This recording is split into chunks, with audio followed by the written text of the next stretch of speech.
करना है। देखिए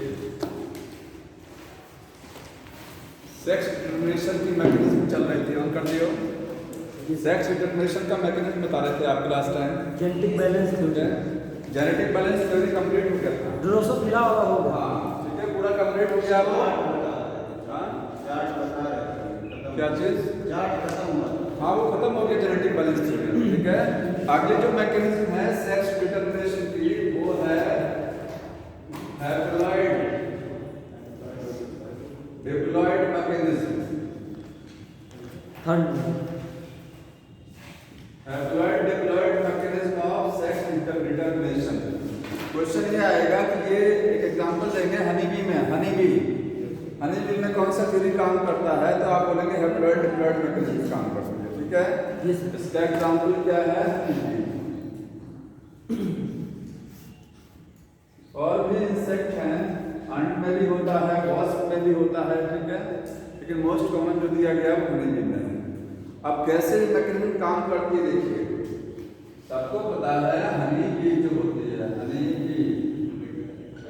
ठीक है, उसमें जो क्वीन होती है, तीन वैरायटी होती है, वर्कर, क्वीन और अटैकिंग वाले मेल्स।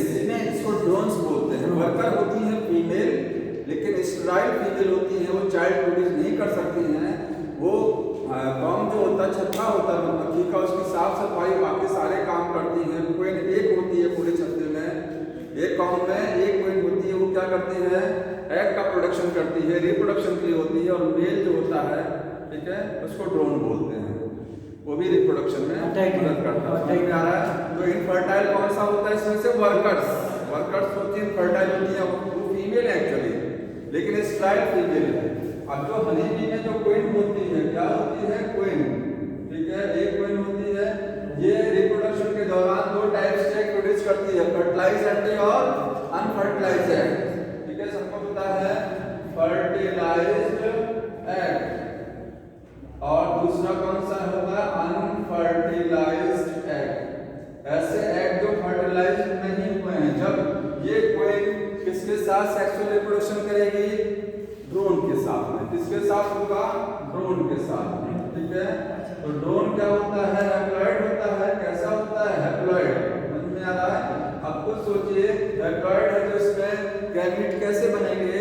इस प्रोसेस से। मेयोसिस तो होना नहीं है, माइटोसिस से बनेंगे। और इस क्वीन में ये डिप्लॉइड होती है, इसमें गैमीट मेयोसिस से बनेंगे। ठीक है, तो गैमीट बनेंगे तो दो तरीके के गैमीट बनते हैं, जो दो तरीके के एग प्रोड्यूस करेंगे। जब फर्टिलाइजेशन होगा तो कुछ गैमीट तो फर्टिलाइज कर जाएंगे, कुछ अंडे इसके फर्टिलाइज कर जाएंगे, उसको बोलेंगे फर्टिलाइज एग।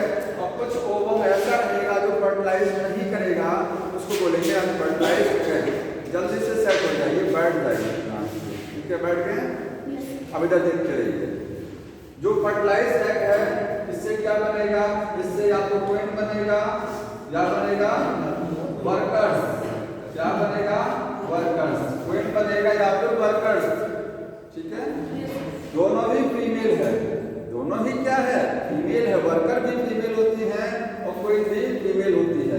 लेकिन ये किस पर डिपेंड करेगा कि क्वीन बनेगा कि वर्कर बनेगा?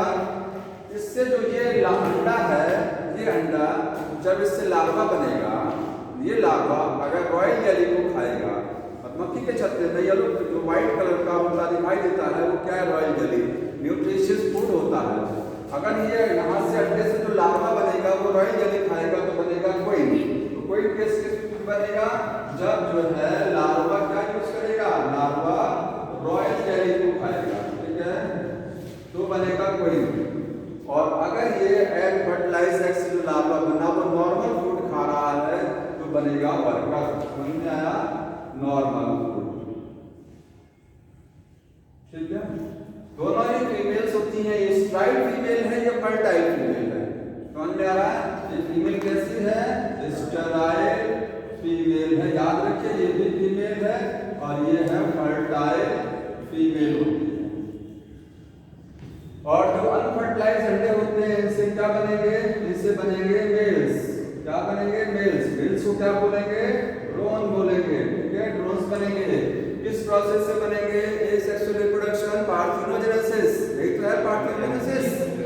ओवम से डायरेक्टली यंगमस बन जाना, तो पार्थेनोजेनेसिस से बनेंगे, पार्थेनोजेनेसिस। कोई बताएगा ये हैप्लॉइड पार्थेनोजेनेसिस है कि डिप्लॉइड पार्थेनोजेनेसिस है? ये हैप्लॉइड पार्थेनोजेनेसिस है, हैप्लॉइड से नया बॉडी बन रहा है। कभी कभी डिप्लॉइड से भी पार्थेनोजेनेसिस हो जाती है, वो आपको प्लांट्स में मिलेगा देखने को, ठीक है। अब यहाँ पर sex determination haploid diploid mechanism के अकॉर्डिंग हो रहा है ना, क्योंकि देखिए अगर कोई डिप्लॉइड अंडा, ये जो एग बना, एग क्या है? फर्टिलाइज एग, डिप्लॉइड है ना ये जो फर्टिलाइज अंडा बना ये डिप्लॉइड है। तो डिप्लॉइड से बनती है फीमेल और हैप्लॉइड से क्या बनता है? मेल। यही याद रखना है इसमें, ठीक है। हाँ, लार्वा अंडे से लार्वा बनता है, इसके लार्वा से तब एडल्ट बनता है।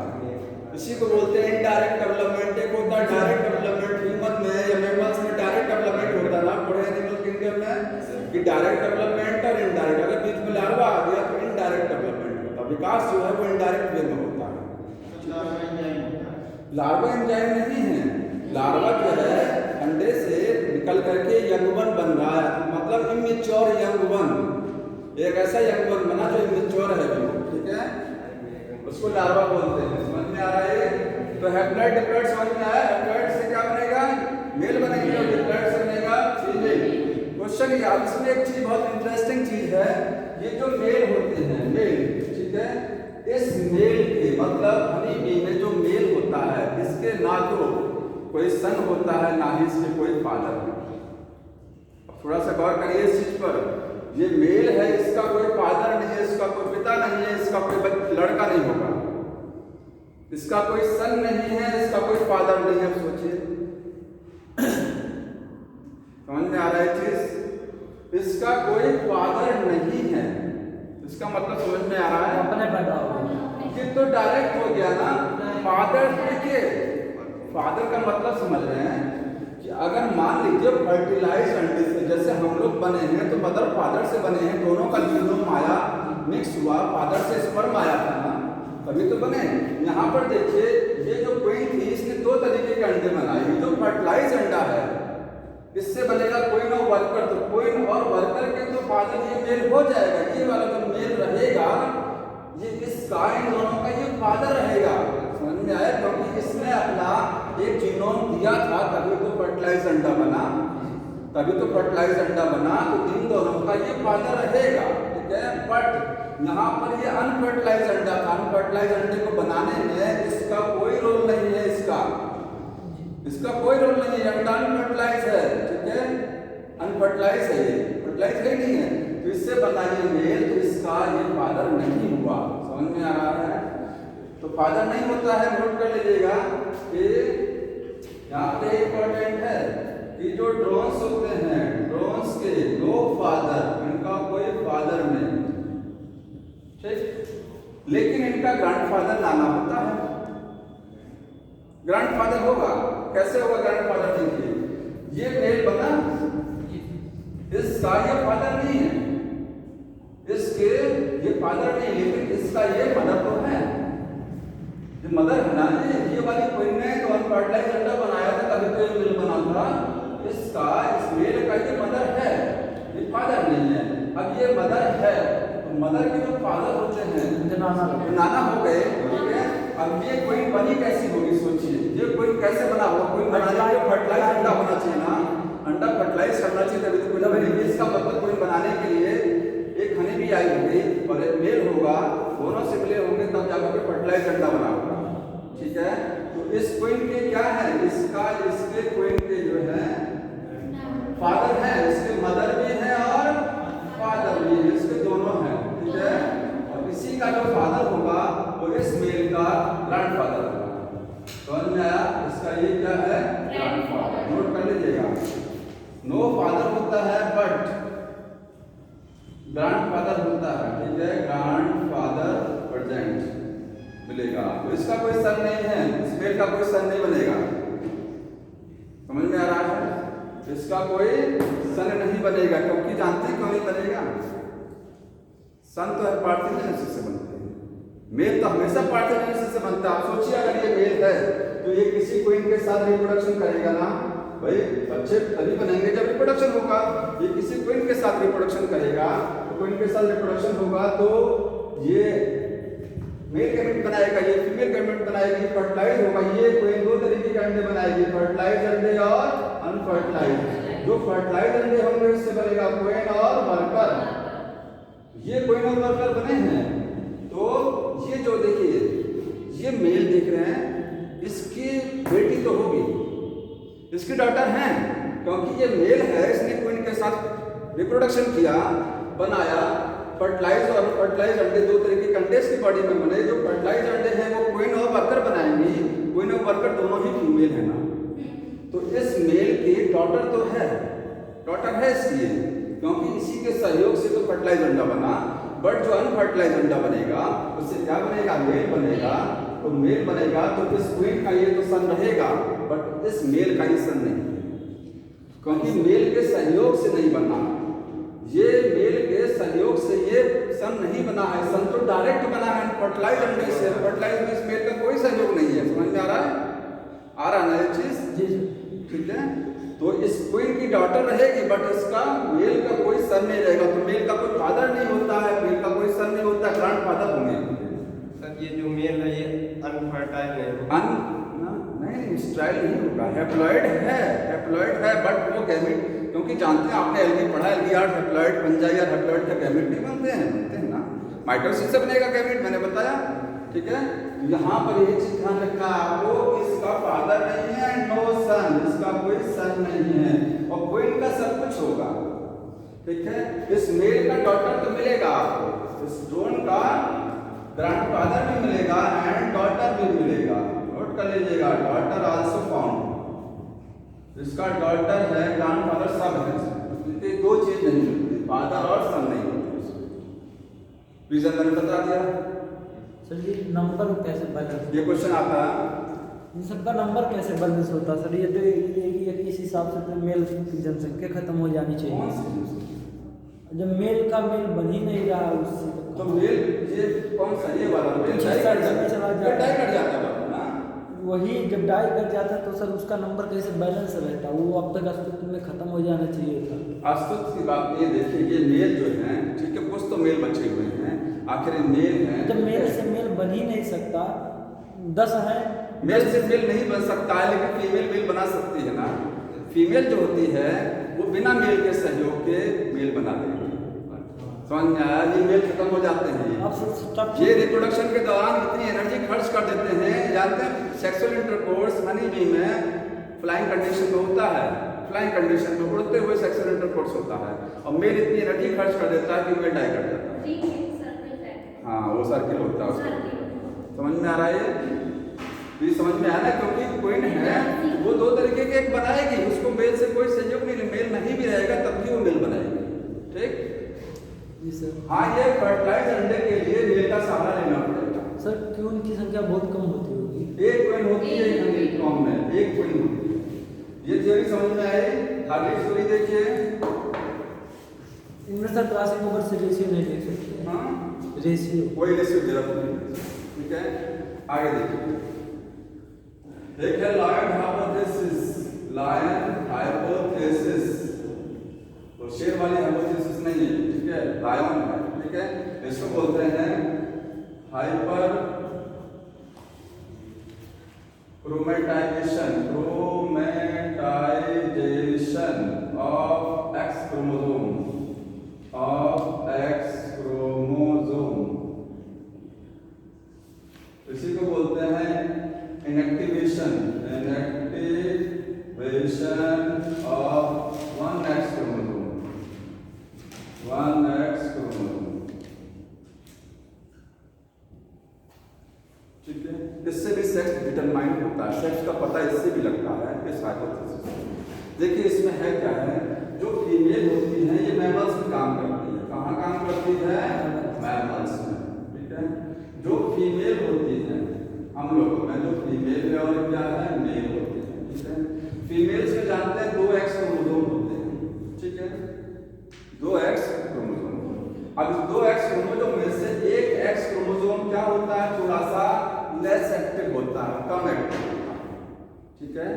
1X chromosome is less active in female, female की बॉडी में 2X क्रोमोसोम में एक थोड़ा सा कम एक्टिव होता है, क्योंकि अगर दोनों ही X क्रोमोसोम एक्टिव रहेंगे, ठीक है, तो क्या होगा इसमें, मतलब फीमेल की फीचर बहुत ज्यादा बढ़ जाएगी, ठीक है। तो डोज कहते हैं, डोज बहुत ज्यादा, दवा ज्यादा खा लीजिए तो डोज बहुत बढ़ जाती है, ठीक है। तो यहाँ पर इसका एक नाम होता पढ़िएगा, डोजेस कंपनसेशन, कंपनसेशन समझ लेना। कंपनसेशन का मतलब होता है बैलेंस करना, क्या करना, बैलेंस, डोज को बैलेंस कर दिया जाता है। जैसे 2X क्रोमोसोम है, ठीक है, तो दोनों अगर दोनों ही काम करेंगे फुल्ली तो बहुत ज्यादा एक्टिवनेस आ जाएगी। यहाँ 1X क्रोमोसोम फीमेल की बॉडी में थोड़ा सा कम एक्टिव होता है, यहाँ पर लिखेंगे इस तरीके से, in female 1X chromosome, 1X chromosome क्या होता है, लेस एक्टिव,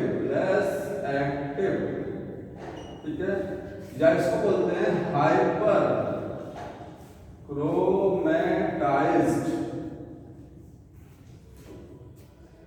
ठीक है। और हेट्रो है, हाइपर नहीं है, हेट्रो लिखिएगा इसको, हेट्रो वहां ऊपर हेट्रो लिखिएगा, हेट्रो क्रोमैटाइज्ड। आपने पढ़ा होगा न्यूक्लियस के अंदर, मैंने बताया था हमारे सेल में जो न्यूक्लियस होता है उसमें जेनेटिक मटेरियल क्रोमैटिन 2 स्टेज में मिलता है, एक न्यू क्रोमैटिन और एक हाइपर क्रोमैटिन। याद आ रहा है किसी को?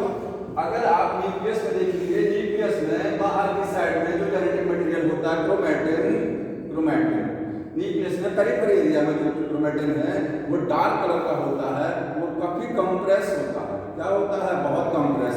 और जो जेनेटिक मटेरियल न्यूक्लियस के सेंटर में होता है वो कंप्रेस कम होता है, ठीक है, ये कम कंप्रेस रहेगा, ये ज्यादा कंप्रेस रहेगा पेरिफेरी वाला, ठीक है। कौन सा ज्यादा एक्टिव होता है, ये सेंटर वाला, क्योंकि ये थोड़ा सा खुला हुआ है, ठीक है। क्योंकि जानते हैं अगर जेनेटिक मटेरियल बहुत कंप्रेस रहेगा, बहुत ज्यादा कंप्रेस रहेगा तो डीएनए से आरएनए कैसे बनेगा, क्योंकि डीएनए से आरएनए तब बनता है जब जेनेटिक मटेरियल खुलता है ना, अनवाइंड होता है डीएनए तभी तो होता है।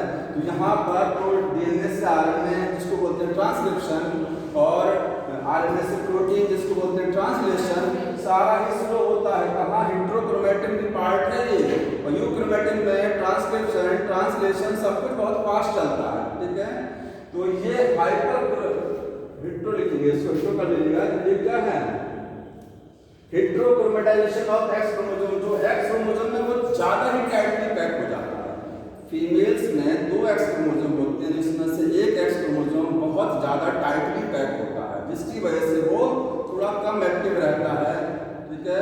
वो कुछ ज्यादा अपनी एक्टिविटी शो नहीं कर पाता, क्योंकि जब क्रोमोसोम खुलेगा, डीएनए ओपन होगा तभी तो एक्टिविटी दिखाएगा, ठीक है। तो यहाँ पर समझ लेना, ये लेस एक्टिव का मतलब फीमेल में एक क्रोमोसोम क्या लेस एक्टिव है, इसी को बोलते हैं हेट्रोक्रोमैटाइज्ड है। जैसे हेट्रोक्रोमैटाइज्ड का मतलब डेंसली पैक है। अगर आप इसको देखेंगे माइक्रोस्कोप के नीचे तो आपको नजर आएगा बहुत ज्यादा टाइटली पैक है, और जब टाइटली पैक होता है तो उस कंडीशन को क्या बोलते हैं, हेट्रोक्रोमैटिन, और वो लेस एक्टिव हो जाता है, ठीक है। अब देखिए, इसी को बोलते हैं, इसी लेस एक्टिव को, जो लेस एक्टिव फीमेल की बॉडी में 2X क्रोमोसोम एक जो थोड़ा सा लेस एक्टिव होता है, इसी को बोलते हैं बर बॉडी। क्या बोलते हैं, बर बॉडी। तो बर बॉडी बोला जाता है, इसी को बोलते हैं one less active X chromosome in the female called बर बॉडी। समझ में आ रहा है? एक टेक्निक जानते हैं, जब सेक्स को पहचानते हैं कि लड़का है कि लड़की है फीटस में, तो 2 तरीके होते हैं। एक तो अल्ट्रासाउंड से चेक कर लेते हैं, अल्ट्रासाउंड से कि सेक्स ऑर्गन देख करके कि लड़का है कि लड़की है, उसके सेक्स ऑर्गन से पता लगता है। मान लीजिए सेक्स ऑर्गन डेवलप ही नहीं है, बहुत अर्ली कंडीशन है, शुरुआती कंडीशन में इनको डेवलप कर रहा है, तब कैसे पता लगाएंगे लड़का लड़की है? तब जो एम्ब्रियोसेंटेसिस एक टेक्निक होती है कि यहाँ से यूट्रस से जो है इंजेक्शन की मदद से एक फ्लूइड खींचते हैं, लिक्विड निकालते हैं, उस लिक्विड को माइक्रोस्कोप में चेक करते हैं। अगर उसमें बर बॉडी दिख गया, इसका मतलब वो फीमेल है। बर बॉडी कहाँ से आ गया? क्योंकि जो फीटस डेवलप कर रहा है यूट्रस के अंदर, वो अपनी बॉडी से कुछ सेल्स को रिलीज कराता है। तो सेल रिलीज होती है, पानी के अंदर होता है फीटस, एमनियोटिक फ्लूइड भरा होता है। तो एमनियोटिक फ्लूइड में बच्चे की जो है बॉडी से कुछ कोशिकाएं निकलती हैं, और जब हम खींचेंगे उस लिक्विड को तो उसमें सेल्स आ जाएंगे, उसी सेल्स को चेक कर लेंगे, तो बर बॉडी अगर दिख गया, ठीक है, तो इसका मतलब वो फीमेल है। उसमें कोई जेनेटिक क्रोमोसोमल डिसऑर्डर नहीं है, ठीक है। वो जब सेल को निकाल लेंगे तो सेल के अंदर आप क्रोमोसोम की संख्या गिन सकते हैं कितनी है, क्रोमोसोम की स्ट्रक्चर कैसी है। वही जेनेटिक डिसऑर्डर पता लगाने के लिए टेक्निक यूज़ की जाती है। वो सेक्स को पता लगाने के लिए टेक्निक यूज़ नहीं की जाती, उसका मिसयूज़ किया जाता है। समझ में आ रहा है? तो पर बॉडी हो गया 1 लेस एक्टिव क्रोमोसोम, इसी को बोलते हैं हेटेरोक्रोमेटाइज्ड एक्स क्रोमोसोम। हेटेरोक्रोमेटाइज्ड है, बहुत टाइटली पैक्ड है, ठीक है। अब क्वेश्चन ये आता है, देखिए कि मेल्स में कितनी बार बॉडी होती है, मेल में कितनी बार बॉडी है बताइए? 2 बार बॉडी, कोई बार बॉडी नहीं है, ठीक है। क्योंकि मेल में एक ही एक्स क्रोमोसोम है, मेल में एक ही एक्स क्रोमोसोम है, इसलिए कोई बार बॉडी नहीं होती। फीमेल में 2 एक्स क्रोमोसोम है, यहाँ पर एक एक्स क्रोमोसोम लेस एक्टिव रहेगा, ठीक है।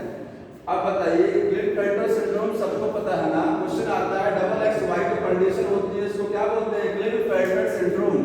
यहाँ कितनी बार बॉडी है? तो एक बार बॉडी है, एक का नॉर्मल रखेंगे, एक नॉर्मल छोड़ दीजिए बस। यहाँ पर ये नॉर्मल एक्स क्रोमोसोम है, मेल में कोई बार बॉडी क्यों नहीं होती? क्योंकि एक तो नॉर्मल रखना पड़ेगा आपको ना, एक नॉर्मल के बाद जितने भी एक्स क्रोमोसोम बचते हैं सब के सब बार बॉडी, ठीक है। यहाँ एक ही नॉर्मल एक्स क्रोमोसोम है, इसलिए बार बॉडी नहीं है। यहाँ पर 2 एक्स क्रोमोसोम है, तो एक नॉर्मल हो गया, एक क्या हो गया? एक बार बॉडी हो गया। समझ में आ रहा है? ट्रिपल एक्स कंडीशन कहीं पर है तो वहाँ कितनी बार बॉडी होगी? 2 बार बॉडी, नॉर्मल हो गया 2 एक्स्ट्रा हो गया, जितने एक्स्ट्रा बढ़ते हैं वही बार बॉडी होती है। समझ में आया? एक्स नॉट कंडीशन जो टर्नर सिंड्रोम में होती है, कोई बार बॉडी नहीं है, क्योंकि एक ही एक्स है तो नॉर्मल एक्स माना जाएगा, ठीक है। तो ये बार बॉडी काउंट करने के लिए आता है। तो ये इसी को बोलते हैं, इसके कई नाम है, लाइन हाइपोथेसिस की सारी चीजें बोलते हैं।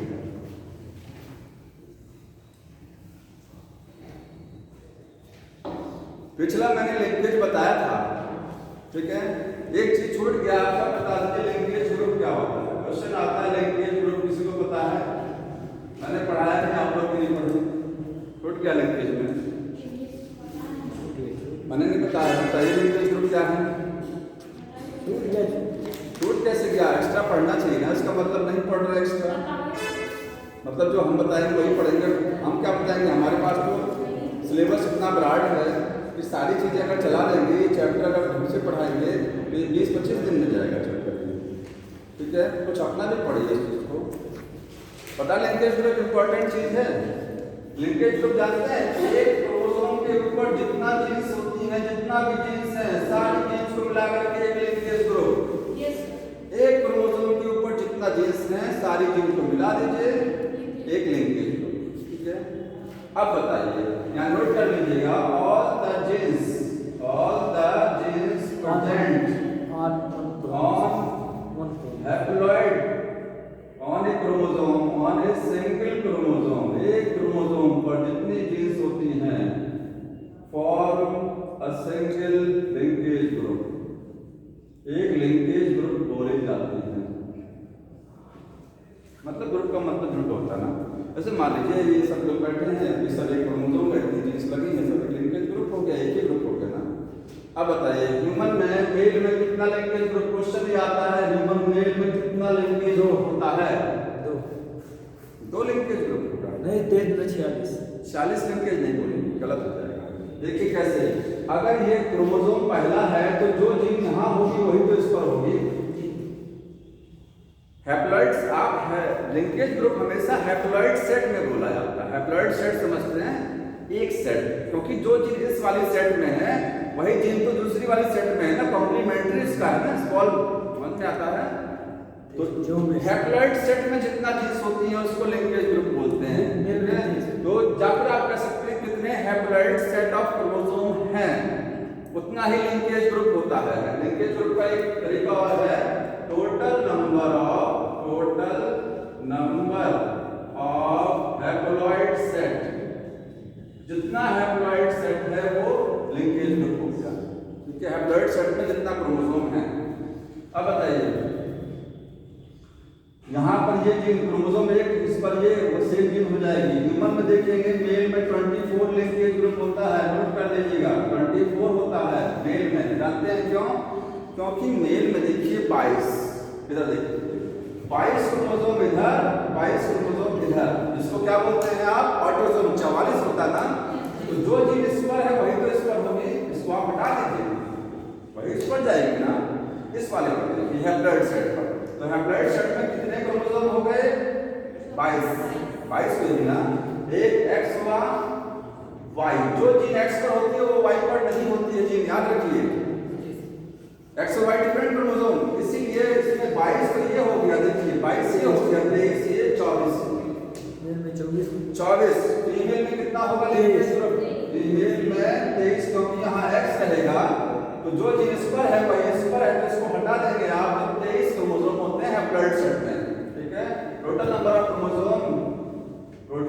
क्रोमोसोम लिखिएगा, क्रोमोसोम्स इन हैप्लॉइड सेट, हैप्लॉइड सेट में जितना क्रोमोसोम होते हैं उतना ही लिंकेज ग्रुप होता है, ठीक है। तो फीमेल में 23 होता है, ये क्वेश्चन आता है कि मेल में कितना लिंकेज ग्रुप, फीमेल में कितना होगा, ये हो गया जी। अगला जो हाइपोथेसिस है वो लिखते हैं environmental theory of sex determination, वातावरण कैसे सेक्स को डिसाइड करने में मदद करता है, ठीक है।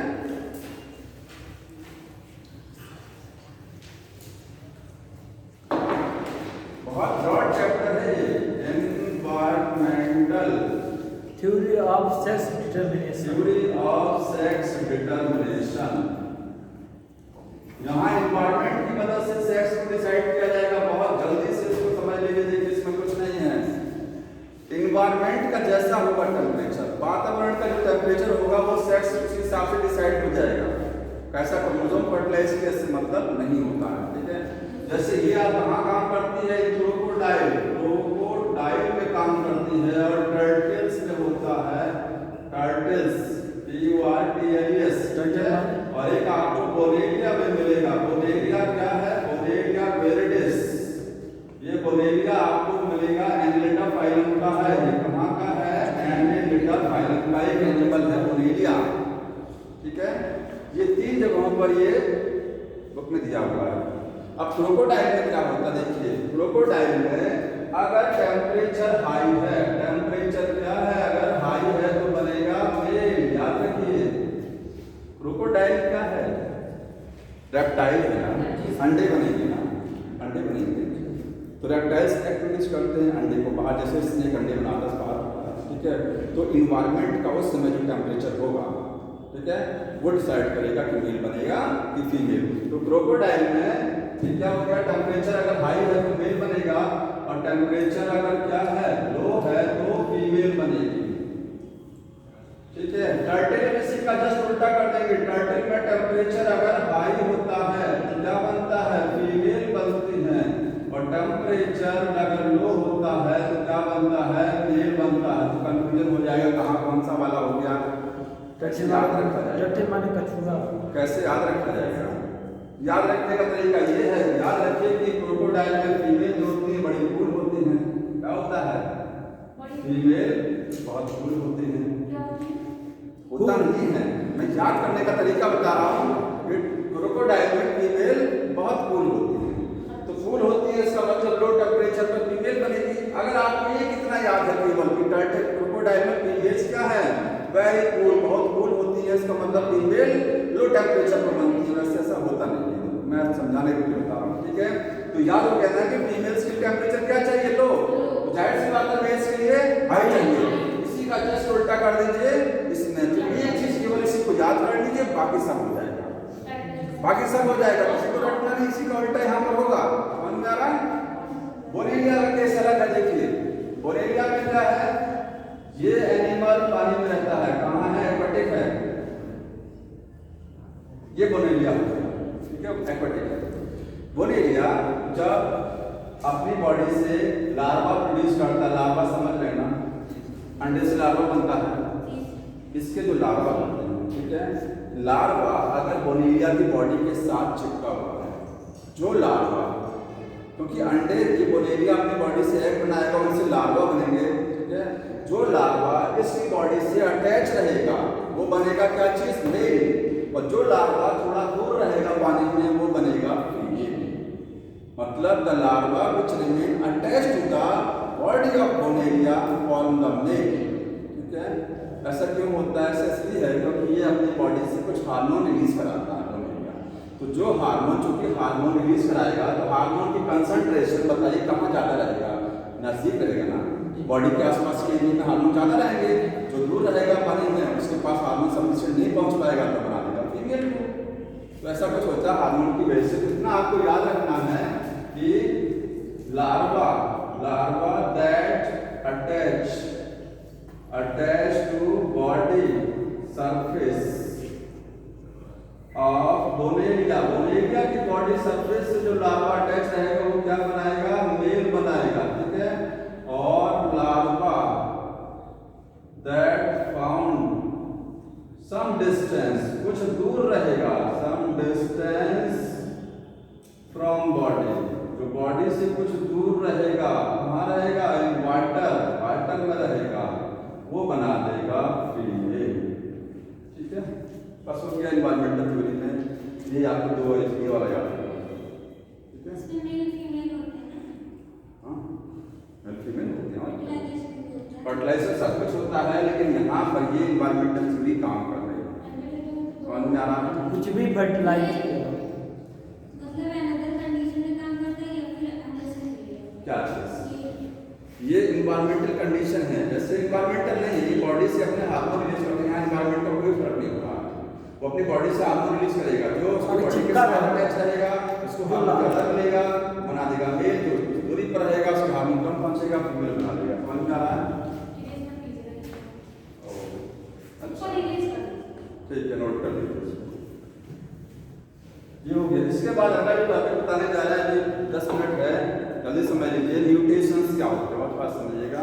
म्यूटेशन उत्परिवर्तन सबने पढ़ा है ना, उत्परिवर्तन 1800 देखिएगा। म्यूटेशंस जो होता है उत्परिवर्तन इसको बोलते हैं, ठीक है। अगर आपके जीनोम का मतलब समझ रहे हैं, जेनेटिक मटेरियल होता है, ठीक है। हैप्लॉइड सेट में जो जेनेटिक मटेरियल, तो जीनोम जो होता है उसमें कोई भी चेंज हो जाए जीन में, ठीक है, कोई भी बदलाव होता है जेनेटिक मटेरियल में, किसी भी तरीके का बदलाव, किसी भी तरीके का चेंज होना, उसी को बोलते हैं म्यूटेशन। म्यूटेशन अचानक होते हैं, क्या होते हैं? अचानक, रैंडम होते हैं, ठीक है। तो म्यूटेशन में कुछ चीजें मैं बोल रहा हूँ, लिखते जाइएगा। इसमें म्यूटेशन क्या होते हैं? सडन का मतलब बहुत अचानक होगा, ठीक है, अचानक है। इनहेरिटेबल, सडन चेंज, ये सडन चेंज है, कहाँ होता है? जेनेटिक मटेरियल में होता है। जेनेटिक मटेरियल में अचानक चेंज होते हैं। डीएनए, क्रोमोसोम, ठीक है। अभी सब बता रहे हैं। दूसरा देखिए आता है कि म्यूटेशन क्या हमारी बॉडी की रिप्रोडक्टिव सेल में ही होता है, सोमैटिक सेल में नहीं हो सकता, दोनों में होता है। हमारी बॉडी के सोमैटिक सेल हैं, टेस्टिस ओवरी में जो सेल है वो रिप्रोडक्टिव सेल है, दोनों सेल में म्यूटेशन हो सकता है। अल्ट्रावायलेट रेज जब आती हैं, स्किन कैंसर जो होता है वो म्यूटेशन का एग्जाम्पल होता है। यूवी रेज क्या करती है? स्किन में कैंसर कराती है, स्किन में जीनोम को चेंज कर देती हैं, कैंसर हो जाता है, ठीक है। वो क्या है? वो सोमैटिक सेल में हो रहा है ना चेंजिंग, तो सोमैटिक सेल में भी म्यूटेशन हो सकता है और जर्म सेल में। तो म्यूटेशन किसमें हो सकता है? सोमैटिक सेल में भी होगा, सोमैटिक सेल्स में भी होगा और रिप्रोडक्टिव सेल में भी होगा। रिप्रोडक्टिव सेल को क्या बोलते हैं? Germ cells. और ये है नॉन रिप्रोडक्टिव सेल, सबको पता है सोमैटिक सेल क्या होती है? नॉन रिप्रोडक्टिव सेल, ठीक है। सोमैटिक सेल में जब म्यूटेशन होगा तो बताइए अगली जनरेशन में जाएगा, पास होगा अगली जनरेशन में? नो, नहीं पास होगा। यहाँ कोई चेंजिंग होती नहीं जाएगा, टेस्टिस ओवरी वाला जाता है। नॉन इनहेरिटेबल, ये नॉन इनहेरिटेबल है, नॉन इनहेरिटेबल। ये क्या होता है? इनहेरिटेबल। तो म्यूटेशंस जनरली अगर क्वेश्चन पूछा जाए कि कहाँ होते हैं तो बोलेंगे रिप्रोडक्टिव सेल। ये तो बहुत कम केस है कि जो है स्किन में म्यूटेशन हो गया, बहुत कम सोमैटिक सेल में होता है। जनरली कहाँ होता है म्यूटेशन? रिप्रोडक्टिव सेल में। इसलिए mutations are generally inheritable in nature. Generally वो अगली जनरेशन में चले ही जाते हैं, क्योंकि जनरली कहाँ होते हैं? रिप्रोडक्टिव सेल में। नोट कर लीजिएगा कि mutations are generally in reproductive cell में होते हैं, रिप्रोडक्टिव सेल। और रिप्रोडक्टिव सेल में होंगे तो इनहेरिटेबल होंगे। ठीक है, अगला एक बात बहुत बार क्वेश्चन आया हुआ है कि म्यूटेशन जनरली डोमिनेंट होते हैं कि रिसेसिव, दोनों हो सकता है। म्यूटेशन जो है म्यूटेशन ये डोमिनेंट भी हो सकता है, डोमिनेंट, और ये रिसेसिव भी हो सकता है। रिसेसिव समझ रहे हैं ना, स्मॉल टी। ठीक है, तो इफेक्ट कहाँ आएगा? डोमिनेंट रिसेसिव वाले में आएगा इफेक्ट, क्योंकि डोमिनेंट अपने वाला क्या है, अपने प्रभावी वो तो प्रभावी है ना। Generally mutations are recessive, question आया हुआ है, लिख लीजिएगा। जनरली म्यूटेशंस क्या होते हैं? म्यूटेशंस होते हैं रिसेसिव, जनरली रिसेसिव होते हैं। अगला देखिए, म्यूटेशन जो होते हैं क्या फायदेमंद भी होते हैं कि नुकसानदायक? दोनों होते हैं। ठीक है, हार्मफुल भी हैं, यूजफुल भी हैं। जनरली हार्मफुल, हमारी बॉडी में देखिए सिकल सेल एनीमिया होता है। ठीक है, और ये जो जितने सिंड्रोम पढ़ते हैं क्लिनफेल्टोनिया वर्ग सब म्यूटेशन के काम करते हैं। ठीक है, तो जनरली क्या होते हैं म्यूटेशन? हार्मफुल होते हैं, बट सम टाइम यूजफुल। जैसे जो प्लांट में नई नई वैरायटी बनाई जाती है, पढ़ा होगा चैप्टर जो ब्रीडिंग वाला, उसमें दिया है ना, breeding strategies in the enhancement in the food production वाला चैप्टर जो है, उसमें बताया गया है कि अगर किसी कुछ सीड के ऊपर जो है रेज अप्लाई करा करके उसमें म्यूटेशन करा करके नई वैरायटी बना लेते हैं। एक्स रेज का हमारे होता है, एक्स रेज से बनाते हैं म्यूटेशन से, तो वहाँ यूजफुल है म्यूटेशन, वहाँ यूजफुल मतलब हमने फायदे के लिए करा रहे हैं। तो म्यूटेशंस आर जनरली, म्यूटेशंस क्या होते हैं? जनरली हार्मफुल, जनरली ये हार्मफुल होते हैं। अब जनरली वर्ड लगा, इसका मतलब यूजफुल भी होगा। ठीक है, अब म्यूटेशन के टाइप्स कितने होते हैं, कितने तरीके से म्यूटेशन हो सकता है वो देखिएगा। टाइप्स हटा दें, इसको लिखते हैं। ये तो 3-4 क्वेश्चन आता है बार बार इसमें, जो बताया मैंने। म्यूटेशन कितने तरीके का हो सकता है? देखिए, म्यूटेशन में आप इस तरीके से लिखिएगा। म्यूटेशन में क्रोमोसोम का नंबर चेंज हो सकता है, क्रोमोसोम नंबर चेंज हो सकता है।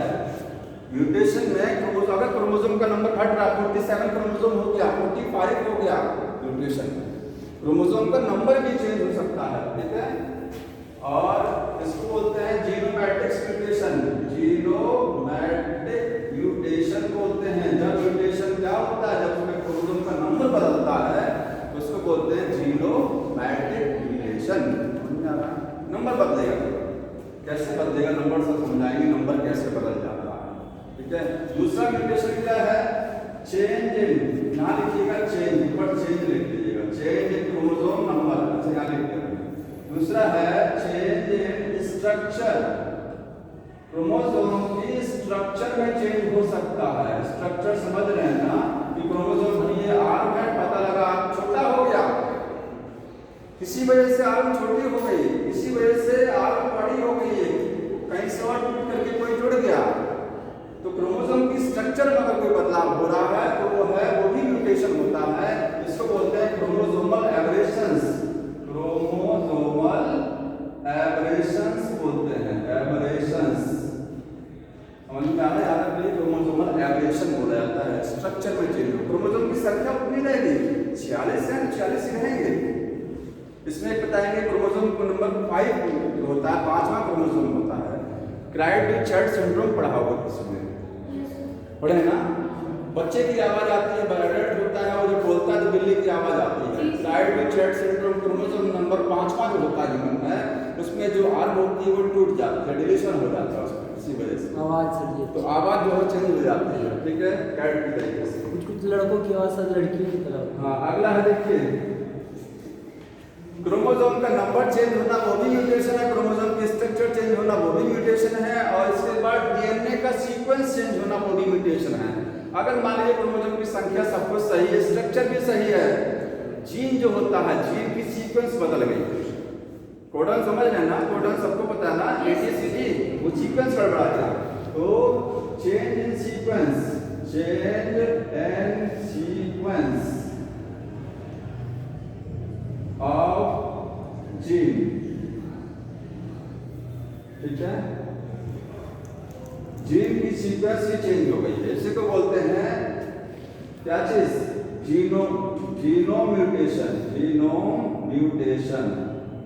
मतलब जीनोम में चेंजिंग होना, देखिए वो जीनोमैटिक का वो जीनोम म्यूटेशन है, समझ में आ रहा है, जीन में चेंज होना या जीन म्यूटेशन आप लिख सकते हैं, क्या बोल सकते हैं इसको, जीन में म्यूटेशन होना, जीन के अंदर बहुत छोटा लेवल पर चेंज हो रहा है। ठीक, ये देखिए पहले इसको एक एक करके इसका टाइप देखिए कौन कौन सा होता है, क्रोमोसोम का नंबर कैसे बदलता है। ठीक है, तो नंबर बदलेगा दो तरीके से, यहाँ पर इसके दो टाइप होते हैं। पहले इसको बोलते हैं यूप्लॉइडी, ठीक है, यूप्लॉइडी। दूसरा क्या होता है, एन्यूप्लॉइडी। समझ में आ रहा है, यूप्लॉइडी। और मान लीजिए किसी में ऑर्गेनिज्म में 10 क्रोमोसोम, कितने हैं, 10 से 20, कहीं 20 हैं घट के 10 हैं, 10 से 40 हो गया, मतलब सीधे पूरा सेट ही मल्टीप्लाई हो रहा है। सारे क्रोमोसोम, हर क्रोमोसोम में चेंजिंग होती है। इसमें क्रोमोसोम की संख्या जब चेंज होती है तो सभी क्रोमोसोम की संख्या चेंज होती है।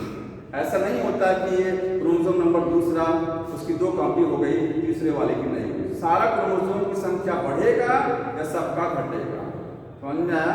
Change in the number of all chromosome, सभी क्रोमोसोम की संख्या बढ़ेगी।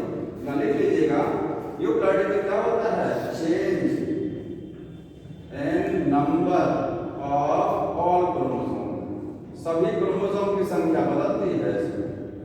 इसमें क्या होता है, कुछ क्रोमोसोम, ठीक है, एन्यूप्लॉइडी में सभी में चेंजिंग नहीं होगी, ठीक है, चेंज इन फ्यू क्रोमोसोम, केवल कुछ क्रोमोसोम की संख्या में बदलाव होगा। चेंज इन नंबर लिखिएगा, नंबर ऑफ फ्यू क्रोमोसोम, सारे क्रोमोसोम नहीं घटेंगे बढ़ेंगे, कुछ क्रोमोसोम कम हो जाएंगे, कुछ बढ़ जाएंगे। जैसे 47 क्रोमोसोम होना, 45 क्रोमोसोम हो जाना, ये सब किसमें आता है, एन्यूप्लॉइडी का केस। समझ में आया। अब देखिए यूप्लॉइडी समझ में आ रहा है, हर क्रोमोसोम में नंबर बदलेगा। इसके दो टाइप, इसके जो टाइप हैं, हैप्लॉइडी, डिप्लॉइडी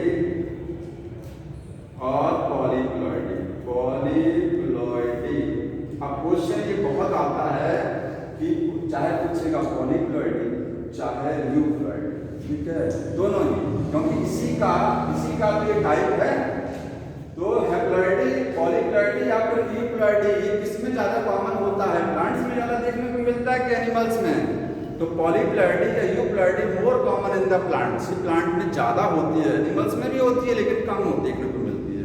तो नोट कर लीजिएगा, यूप्लॉइडी में लिखिएगा मोर कॉमन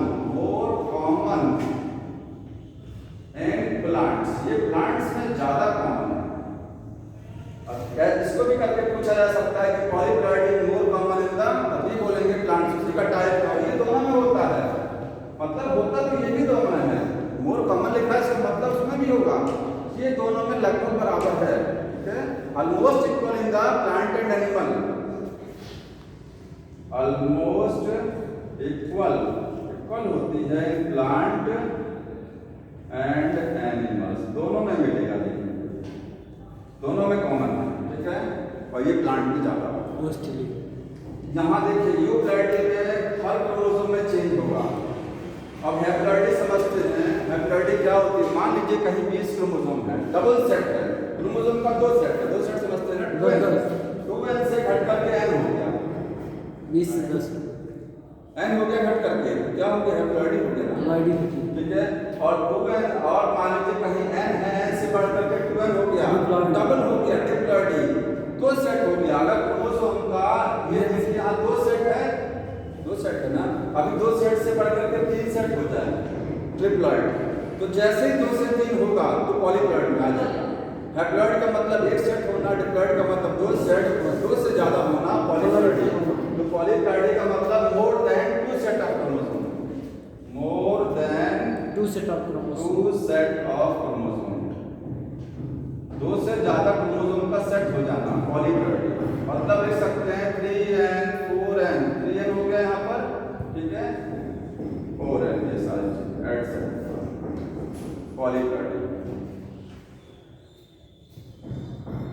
और ये 2n लिखिएगा, ये क्या हो गया n, ठीक है।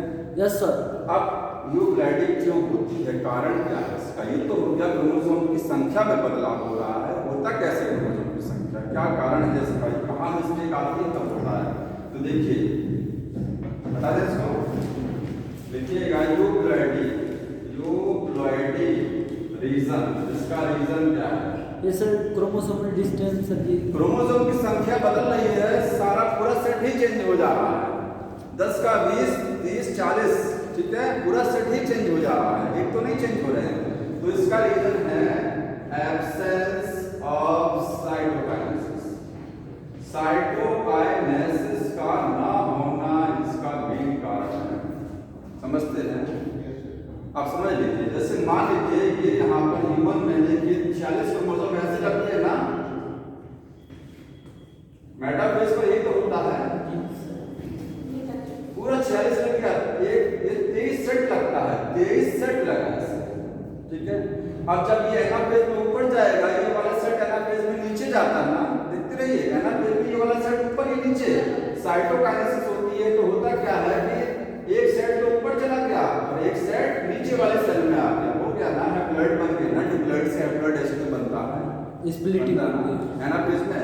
मान लीजिए साइटोकाइनेसिस ना हो, तब क्या होगा, मियोसिस में क्रोमोसोम आधा होता है ना, साइटोकाइनेसिस की वजह से आधा होता है। साइटोकाइनेसिस मान लीजिए नहीं हो रही है, तो दोनों सेट एक ही सेल में चले जाएंगे, तो हो गया डबल ना, क्या हो गया, डबल हो गया। देखिए इस तरीके से डबल हो जाता है, पूरा सेट चेंज हो जाता है, पूरा सेट होता है एब्सेंस ऑफ साइटोकाइनेसिस। साइटोकाइनेसिस नहीं होगी तो पूरा सेट चेंज हो जाएगा, समझ में आ रहा है? 2n चली जाएगी। हाँ, ये इसका रीजन हो गया। अब देखिए एनिप्लाइडी समझ लीजिए, तो एनिप्लाइडी का टाइम अभी है नहीं है, थोड़ा सा देख लीजिए, नहीं आ रहा है। एनिप्लाइडी ऐसे सिलेबस कंप्लीट नहीं होगा, बहुत वाइड है, बहुत वाइड, ठीक है। एनिप्लाइडी में 1 या 2 क्रोमोसोम के घटते हैं या बढ़ते हैं, ठीक है, 1 और 2 क्रोमोसोम इंक्रीज हो जाएंगे या बढ़ते, 2 से ज्यादा कभी नहीं होता है, जैसे 45 47 1 और 2 क्रोमोसोम इंक्रीज क्रोमोसोम ऐड होंगे, बढ़ेंगे और लॉस होगा, या तो ऐड होगा या तो लॉस होगा, ठीक है।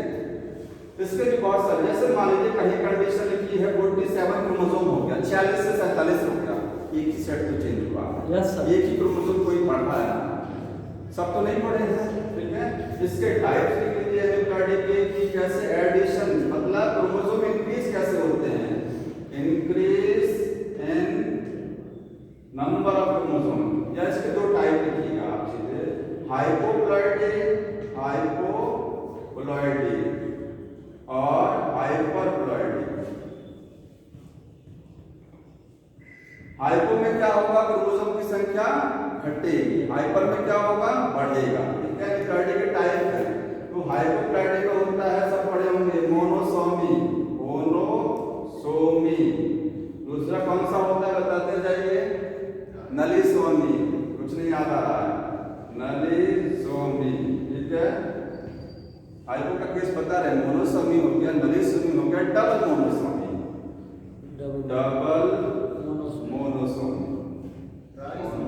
अरे ट्राइसोमी हाइपर में है, ठीक है। हाइपर का भी लिख लीजिए, अगली बार इसको समझा देंगे। हाइपर का केस देखिए, इसमें हो गया ट्राइसोमी, ठीक है, टेट्रासोमी, डबल ट्राइसोमी, समझ में आ रहा है? ये सब केस है इसके। क्रोमोसोम की संख्या घट रही है, जिसे क्लेफ्ट होता नहीं है, डाउन सिंड्रोम, ट्राइसोमी होती है 21 क्रोमोसोम के लिए, ठीक। अगली बार इसी को समझाना है, फिर बताना है हमको क्या चीज ट्विंस कैसे बनते हैं, ठीक है। ये हो जाएगा ट्विंस, और उसके बाद सीधे कहाँ पर आ जाएंगे, जो कौन सा है, हीमोफिलिया है, सिकल सेल एनीमिया है, ये सारी चीजें पढ़ के आएंगे,